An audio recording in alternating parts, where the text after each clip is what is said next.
lay claim to your piece of the park. That's a little bit harsh.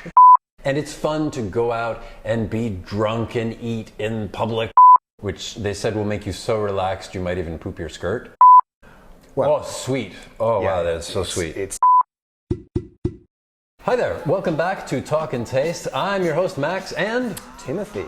That's right. We're here to talk and taste with you, talking about things Japanese and international, and tasting things that we found here that might be a surprise for you and even for us. It's spring in Japan. It is. That means it's time to put out your blue sheet. Blue sheet? What does that mean, Max? Blue sheets. Your blue sheet. It means that not that you're living in the park, but just that you're going to the park and you want to save a place. It's time for cherry blossom viewing, of course, the thing that everybody associates with Japan. And it's true. It's amazing. It's beautiful. It opens the season. It opens your heart. It's a change in the weather. It's a change in your mood. And it's fun to go out and be drunk and eat in public with lots of people around.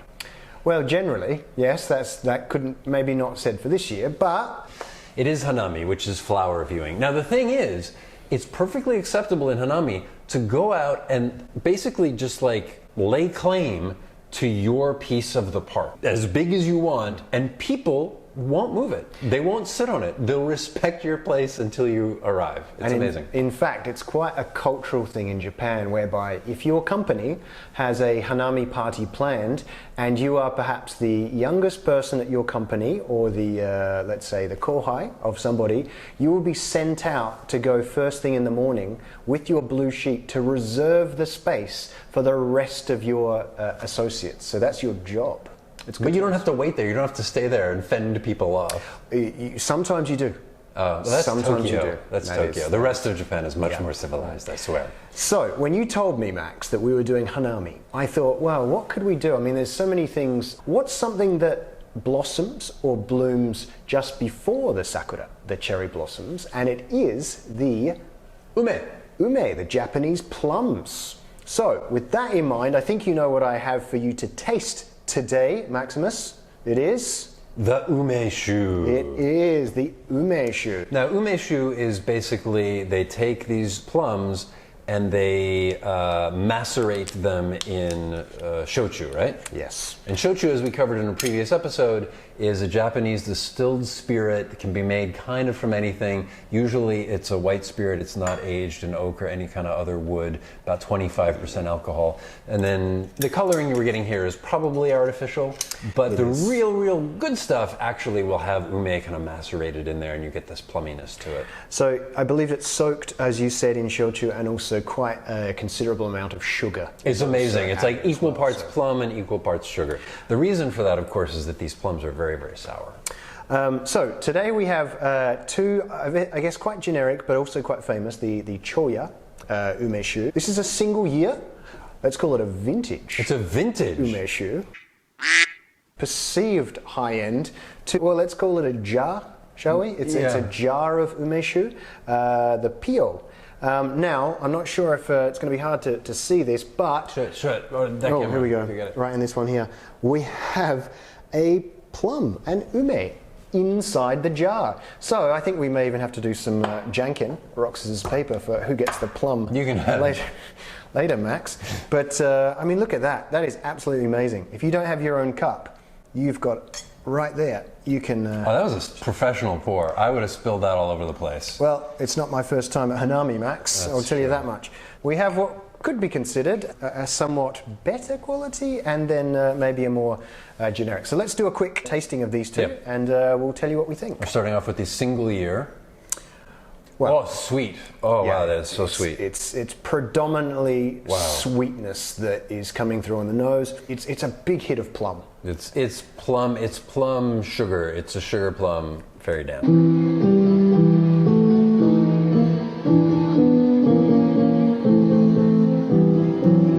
It's a candied plum. You know, it reminds me a lot of you know, those childhood sweets, lollies even, candies. When you were from the growing States. up in the 19th century?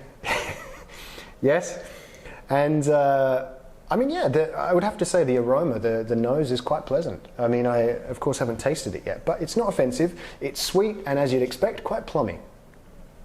yeah, it's not offensive, but it's incredibly straightforward and simple. Alcohol percentage on this, I think it's typically around sort of the 15%, so on the higher end of the wine scale. It's obviously got a lot of sugar, so it's very viscous. It's very round. It's got quite a bit of acidity because these plums that they use are often very tart, right? Really tart fruit that they're using. Yep. And that's how you're trying to get the balance of the acidity, of course, the sweetness, and then you have the alcohol coming through from the shochu. This is interesting to taste straight. I know that a lot of people like to perhaps serve it and, of course, drink it in a lot of different ways. Yep. With soda, soda wari. I can see that, like maybe one-on-one ratio on the rocks. Yeah. It can be heated up as well and drunk in sort of the winter time. I've never had that. I think it would be really sweet then. I mean, quite pleasant. There's a lot of Japanese drinks that they heat up in the winter time. Okay, I'm going to say the jar of umeshu with the plum inside is certainly not as well balanced.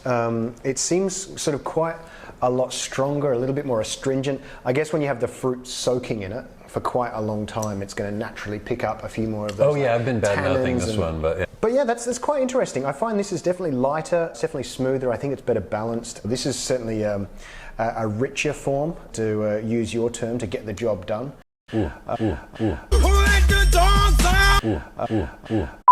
It's yeah, quite interesting. So the second one, the mini one with the plum here, as you said, it's less balanced to the point where on this one, on the finish, it's predominantly sugar. It's almost like a cotton candy. There's a little bit of mouth-watering from the tartness. Yeah, it's fascinating actually. And it's time for T Cubed, Timothy's top tips.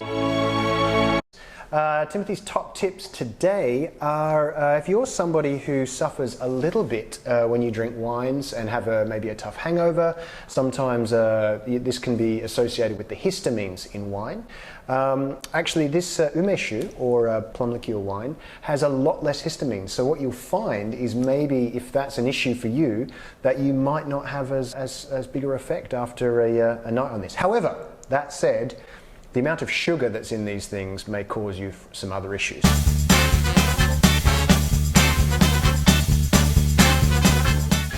So, like diabetes. I guess the question for you is, I mean, this is what would be considered, I guess, a local drink. We've done a bit of travelling in our time, not together. I didn't want to sort of make that sound as if we've been travelling. Like you wouldn't want to? That'd be great, but I mean, just not on this occasion. When you're visiting these places, you'll often be offered some local wine, local whiskey, some kind of local schnapps, for example. I mean, we'd love to hear, what's the most interesting, or perhaps worst, local alcoholic drink you've been forced into tasting? Sometimes they can be surprisingly good. I was in Micronesia a few years ago and had some kava that I bought on the side of the road, which they said will make you so relaxed you might even poop your skirt. I did not. Yeah. Well, I was lucky because I know you like to keep a clean skirt. I do keep a clean skirt. Yeah. Now it's time for a Max Fact. Max Fact!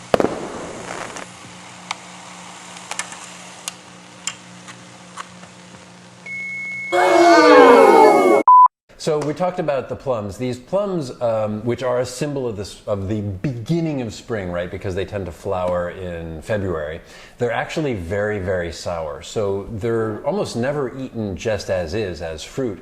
They are put in this plum liqueur, or they're made into umeboshi, where they're dried, salted, etc. And they're traditionally believed in Japan to have antibacterial and digestive properties. So, could be the next superfruit. You never know. That's plum. Feel like that's it. Yeah, I think we're done. Did we nail that episode? No, we're done. We're done. See you on the next episode of Talk&Taste. Thank you.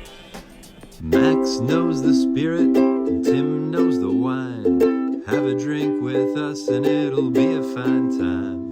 'Cause if you miss out, well, that's a waste. So make a little time for Talk&Taste. We're gonna talk and taste.